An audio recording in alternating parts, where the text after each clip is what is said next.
What if I were to ask you this question: do you consider yourself a flexible or resistant professional? I heard this phrase from a human resources professional who was interviewing me for a technical position. I remember that at the time I thought about saying flexible out loud, but then the following question came to mind. Being flexible will indicate that I am indecisive or that I choose to agree so as not to generate conflicts. That immediately popped into my head, which we know doesn't mean that literally, just to make it clear, but I was in doubt at the time. So, I thought about saying resistant and it came to me. If you say resistant, that's it.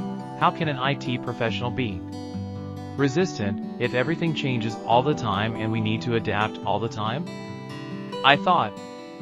Then I remembered a stunt that I had suggested at a company where I worked to respond, and then the human resources professional understood and made notes.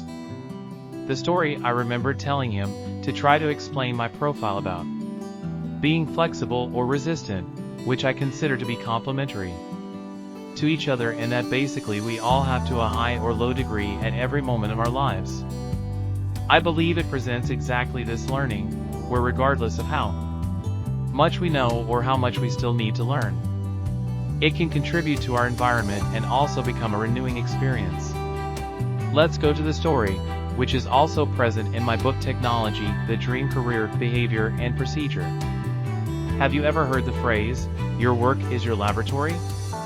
I remember having suggested it on one occasion at a company I worked for, at a time when I was taking a course to specialize in network administration, security and operations.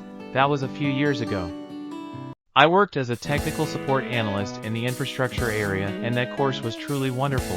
However, because it was of high value and lasted months, only I was allocated it, as I agreed to use half of my monthly salary to pay the equivalent of 40% of the course, and the other part, the company where I worked, paid. I considered that I had less practice or experience than my work colleagues, but they were unable to invest in this course at that time. So I suggested at the time, even to expand what I was studying, that every Friday, from 3 in the afternoon until 6 in the afternoon, I give a kind of workshop with the team, which was made up of interns, technicians, and analysts. Our boss at the time didn't accept it at first, but he went back and encouraged this practice, as he understood that he could bring to this moment some people who were key users from his clients to monitor, and with that, spread what we were doing in the technical assistance office, which served them. Frankly, when he came up with this idea, it took me a while to understand everything that could be tied to me. But I found it very interesting and intelligent of him in bringing customers together at this weekly event. This event lasted a few months. Of course, we also learned how to do it in a more pleasant way and not just in a purely technical language. After all, not all listeners were technicians. We also learned how much this elevated us, made us evolve as professionals.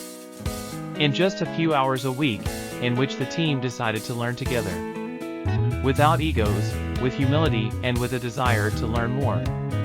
In many places I've been, I've taken this experience with me, and I can say that it was initially resisted, but over time, it came to be remembered as the event, which became something special for the team and the company, with at times the presence of managers and directors encouraged us to continue bringing coffee breaks, gifts to participants, among other really cool things that were added. Start today, learning more and sharing more of your knowledge. Have a great day!